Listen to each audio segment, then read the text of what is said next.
Good morning. Earlier this week, I was pleased to join our colleagues in the legislature for my annual State of the Commonwealth address, and the following day presented our budget for the upcoming fiscal year. The Lieutenant Governor and I value our relationship and our partnership with the legislature and appreciate how we've managed to work together to get things done for the people of Massachusetts. And we expect that bipartisanship to continue into this new session as we debate our budget and other major policy issues. And I said in my State of the Commonwealth that we can and do disagree, but we listen and we learn and we make the best decisions we can, which brings us here today. Earlier this morning, I vetoed legislation that would have delivered across-the-board salary increases to legislators, the Attorney General, the Auditor, the Treasurer, the Secretary of State, the Governor and Lieutenant Governor, and the Judiciary. Given the Commonwealth's fiscal outlook as we continue to right-size our budget, close the structural deficit, and reduce the reliance on one-time revenues without raising taxes, we felt it was important to veto this fiscally irresponsible legislation. Salary increases would have taken effect immediately, placing unplanned additional burdens on the Commonwealth's financials in the current fiscal year after we took action in December to bring our budget back into balance. And the mechanism for adjusting salaries in the future ensured that they would grow for legislators and constitutional officers substantially over time at rates that exceeded any reasonable expectations for revenue growth. These raises would have also significantly increased the Commonwealth's pension liability well into the future. And upon our further review, this legislation would effectively repeal the term limits voters set for constitutional officers at the ballot box in 1994. With unemployment at 2.8%, the Massachusetts economy is strong due in no small part to the work we've accomplished with our colleagues here on Beacon Hill. But that doesn't mean we still don't have work to do to serve those who are still looking for work or an improvement in their current job status.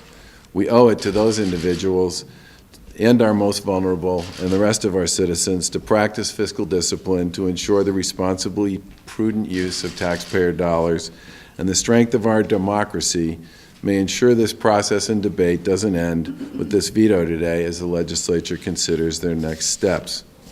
We hope this action will at least ensure that the citizens have more time to make their voices heard. In the last week, hundreds of constituents have shared their concerns with our office, and I encourage them to share those concerns with their own senators and representatives, many of whom agree with our decision. While we may again disagree with some of our colleagues in the legislature on the issue of compensation before us today, we're optimistic about the work that lies ahead to ensure the state of our Commonwealth remains strong and that Massachusetts continues to be the best place to live, work, and raise a family. Thanks very much. I'd be happy to take questions. Governor, it sounds like the House and the Senate plan to get into an override here, that they are going to meet again and discuss, despite the fact that you vetoed it, that they still want this to go through. So talk about that plan of action. Well, certainly, as I said, we've heard from a lot of people over the course of the past few days as this issue has made its way into the public domain, and we would expect that they will hear from people the same way we did. And at this point, the overwhelming majority of the folks who've contacted us have expressed a negative view with regard to this. Are you going to make any calls to the legislature? Are you going to lobby at all, try to round up votes to get to the two-thirds or the one-third to uphold your veto? Well, I'm certainly going to talk to some of the folks who have been supportive of our position on this and see what thoughts they have about what might make sense going forward. You wouldn't make calls yourself? I'm going to start with the folks who supported our position. There were both Democrats and Republicans who agreed with us on this, and I think the most effective outreach for us at this point would be to start with them. But they're in the minority. You got to get the people who you can persuade. Well, but they're also members of both the party. They're members of both parties and members of both branches, and I think their insights on this is probably the best place for us to start. Are you optimistic you'll be able to flip enough votes? So I don't know. I mean, let's face it.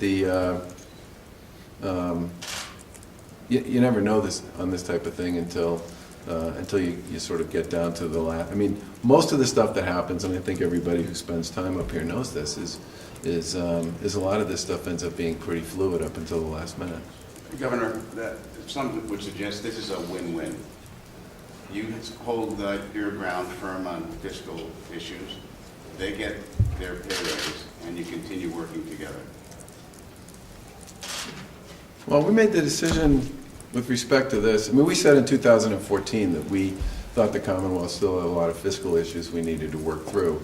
And we still do. I mean, that's obvious by both the back and forth and the difficulties that we've had in sort of getting rid of some of the over-reliance on one-time revenue and getting to the point where the budget is structurally balanced. And I think I think for most folks in Massachusetts, the timing on this is just inappropriate, and the scale and size of the adjustments is too. But you started your comments prefacing and saying you hope that you will continue that cooperative relationship, so. I do. I mean, look, the opportunity that we have had to work collaboratively with the legislature on some very complicated and difficult issues is important to us. And we respect the decision-making process that they pursue, and we get the fact that our voice isn't the only voice on the issues we deal with up here. How could you But on this respect- one, we're in a different place than they are. How could you respect the decision-making process by putting the judges' salaries in there, insulates it from any referendum, public referendum? They circumvented a conflict of interest law, and they've rammed it through here without any significant debate, no hearing on the actual bill itself. That's not real decision-making. I think you're a little outraged there, wouldn't you?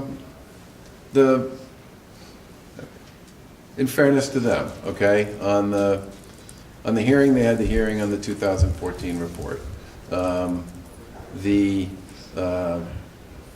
The process they've pursued on this has been public. I mean, everybody voted on it. They're on the record on it.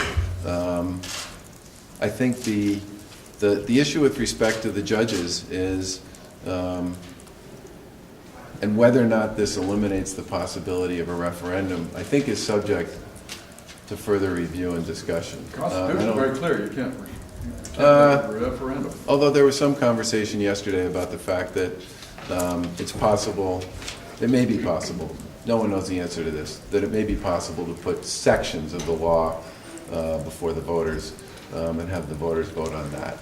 Last question. But I'm also troubled by the decision to basically get rid of the term limits that were voted in by the voters in 1994 by changing the compensation policy. And by the way, Karen Polito and I have both said from the beginning that we won't be taking these increases, no matter what happens. Governor, in the last decade, Massachusetts has seen much worse economic times than right now, and some of these lawmakers haven't gotten a pay raise for a very, very long time. Is there ever a good time for a pay raise?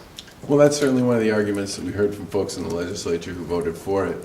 I think the answer to that is, as I said back in 2014, the best time is when we really are in a position where we aren't constantly struggling to support and finance programming and local aid and other things that really matter to people.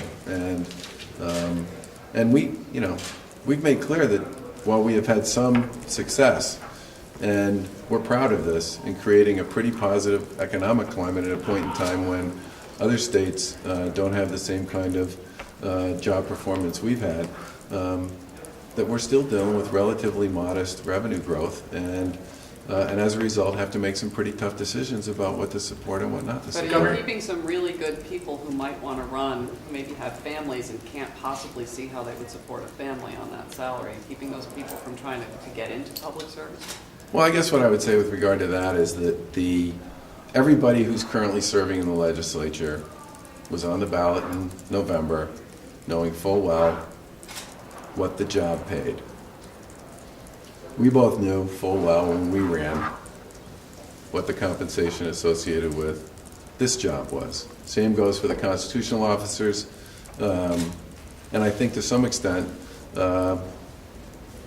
people, based on those numbers, everyone who's currently serving on Beacon Hill knew what the job paid when they made the decision to put their name on the But it could ballot be and get preventing elected. really good people from wanting to get into that line of work because it is so low. I don't, Depending, can you look, raise a family? Do you think it's a fair? I don't look at, well, there are a bunch of folks who work in the legislature who also have second jobs. I mean, it's not unheard of for many of them are lawyers, and a lot of them have practices on the side associated with their legal business. Would you urge your Republican colleagues in the legislature to not take the raise?